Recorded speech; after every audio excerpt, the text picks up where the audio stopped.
ጥቁሮች በሚበዙባት ፈረንሳይ በርካታ አነጋጋሪ የወንጀል ታሪኮች ሲፈጸሙ መስማት የተለመደ ነው። በፈረንሳይ ታሪክ ውስጥ ከተመዘገቡ እጅግ አስገራሚና ዘግናኝ የወንጀል ታሪኮች አንድ የተከበረ ሀብታምና በአካባቢው ሰዎች ዘንድ እጅግ የሚወደድ የጥርስ ሐኪም እንዴት ጨካኝ ነፍሰ ገዳይ ሆነ። ሰላም ጤና ይስጥልኝ ውድ የፊውቸር ቲዩብ ተከታታዮች፣ በዛሬው ዝግጅታችን ስለ ጥርስ ሐኪሙ ዶክተር ማርክ ቫን ኒሮ እና የወንጀል ሚስጥሩ ስለተጋለጠበት የወንጀል ታሪኩ እንነግራችኋለን። ለገጻችን አዲስ ከሆናችሁ ገጻችንን ሰብስክራይብ በማድረግ ቤተሰብ እንድትሆኑ እንጠይቃለን። መርዘኛው የጥርስ ሐኪም ማርክ ቫን ኒሮና ወንጀሎቹ ህመማችንን ያስታግሱልናል፣ ፈገግታችንንም ይመልሱልናል ብለን የምናምናቸው ዶክተሮች ተቃራኒውን ቢያደርጉስ? ዛሬ የምንነግራችሁ ታሪክ ፊልም አይደለም፣ እውነተኛ ታሪክ ነው። በአንዲት ጸጥታ የሰፈነባት የፈረንሳይ ከተማ ውስጥ ታካሚዎቹን እያደነዘዘ ያለምንም ምክንያት ጥርሳቸውን የሚነቅል መንጋጋቸውን የሚሰብርና ሕይወታቸውን ወደ ሲኦል የቀየረ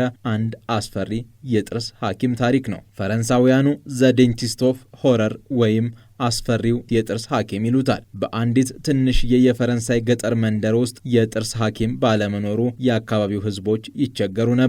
ማርክ ቫን ኒሮ የተባለ ሐኪም መጥቶ ክሊኒክ ሲከፍት ሕዝቡ እንደ መድኃኒት ቆጠረው። ይህ ሰው ለ18 ዓመታት የጥርስና የሕክምና ባለሙያ ነኝ እያለ ቤተሰቡን ሲያታልልም ኖሯል። የማስረጃ አልባ ሐኪም በጣም ተጫዋች፣ ደግና ሀብታም ይመስልም ነበር። ነገር ግን ማንም የማያውቀው ሚስጥር ነበረው። እሱ በትውልድ ሀገሩ ሆላንድ በፈጸመው የሕክምና ስህተት ፈቃዱ የተዘረዘ ወንጀለኛ መሆኑን ነበር። ታሪኩ የሚጀምረው በ2008 እንደ አውሮፓውያን አቆጣጠር ያኩቦስ ቫን ኒሮ የተባለ የሆላንድ ዜግነት ያለው የጥርስ ሐኪም ሻቶ ሺሮን ወደምትባል ትንሽ የፈረንሳይ ገጠራማ ከተማ መጣ። ይህቺ ከተማ ላለፉት ዓመታት ምንም አይነት የጥርስ ሐኪም ስላልነበራት ነዋሪዎቹ ዶክተሩን የተቀበሉት እንደ ትልቅ አዳኝና ባለውለታ አድርገው ነበር። ትልቅ ክሊኒክ ከፈተ። ስሙም ከዳር እስከ ዳር በከተማው ተዳረሰ። ነገር ግን ታካሚዎች ወደ ክሊኒኩ መግባት ከጀመሩ በኋላ ነገሮች ሙሉ በሙሉ ይቀየሩ ነበር። ሐኪሙ ታካሚዎቹን ክሊኒክ ውስጥ አስገብቶ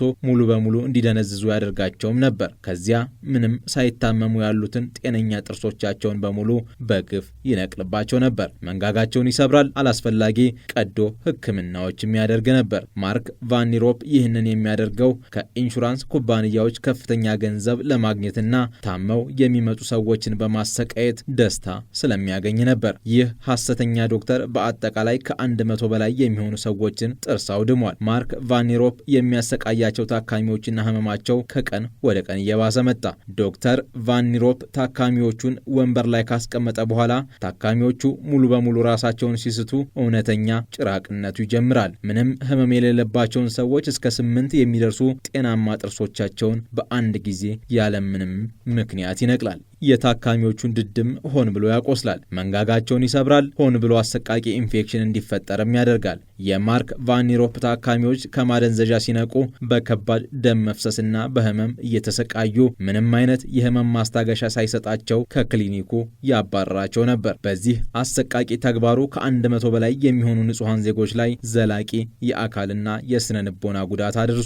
በአንድ ቀን አንዲት ሴት እሷም እንደ ሌሎች ተጎጂዎች ጥርሷን ለመታከም ወደ ሆስፒታሉ አመራች። ቦሌስቴይክ የተባለች የ65 ዓመት አሮጊት ወደ ክሊኒኩ ትሄዳለች። ያለምንም ማስጠንቀቂያ 8 ጤናማ ጥርሶቿ ተነቀሉ። ከተነቀሉ በኋላ ለሰዓታት ብሎም ለሳምንታት ደም መፍሰስ አልቆምላት አለ። ደም ስትተፋ ውላ አደረች። ይህች ሴት ነገሩ ጥርጣሬ ውስጥ ስለከተታት ሌሎች ተጎጂዎችን መፈለግ ጀመረች። እንደ አውሮፓውያን አቆጣጠር በ2013 ተጎጂዎቹ እርስ በርስ በመገናኘት የተጎጂዎች ማህበር አቋቋሙና መረጃ አሰባስበው ጉዳዩን አቅራቢያቸው ወዳለ ፖሊስ ጣቢያ ወሰዱት። በዚህ ጊዜ ፖሊስ ባደረገው ምርመራ እውነተኛ ሚስጥር ወጣ።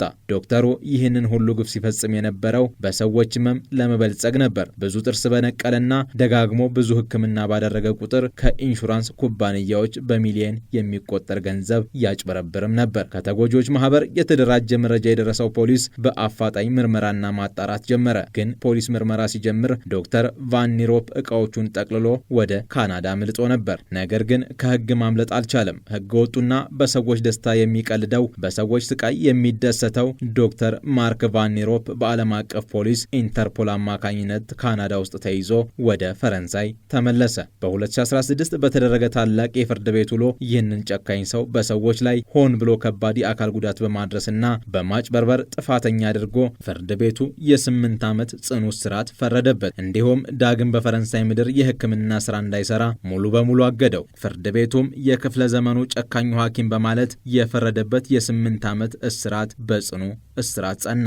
የፈረንሳይ ህዝብ ታሪኩን ዘሆረር ዴንቲስት አስፈሪው የጥርስ ሐኪም በሚል ስም ያስታውሰዋል። ዶክተሩ ገና ፍርድ ቤት ሳይቀርብ በፊት በፈጸመው አሰቃቂ ድርጊት ምክንያት ታካሚዎቹ በሙሉ ጥለውት ወጡ። ክሊኒኩ ሙሉ በሙሉ ተዘጋ። ከፍተኛ ዕዳ ውስጥ ስለገባም ንብረቶቹ ተወረሱ። አስቀድሞ በአካባቢው ሀብታም የነበረውና ተወዳጅ የነበረው ዶክተር ከሰረ። የተፈረደበት የ8 ዓመት እስራት እንደ ፈረንሳይ ህግ ከተቀነሰለት የምህረት ጊዜ ጋር ተጠናቆ በአሁኑ ሰዓት ዶክተሩ ከእስር ቤት ወጥቶ በነጻነት ህይወቱን እየኖረ ይገኛል። ነገር ግን ስሙ በዓለም አቀፍ ደረጃ ስለጠቆረና የህክምና ፈቃዱ ስለተዘረዘ ዳግም ወደ ህክምና ዓለም መመለስ አልቻለም። ሙሉ በሙሉ ተገሎና ስሙ ጠፍቶ ህይወቱን እየመራ ይገኛል። ግን ታዲያ የዚህ ሐሰተኛ የጥርስ ሐኪም ማርክ ቫን ኒሮፕ ጭካኔ መነሻ ምንድነው የሚለው አሁንም አጠያቂ ሆኖ ቀጥሏል። እናንተስ የዶክተሩ ጭካኔ ምክንያት ምንድነው ትላላችሁ? ሐሳባችሁን አስፍሩልን። ቪዲዮውን ከወደዳችሁት ላይክና ሰብስክራይብ በማድረግ ቤተሰብ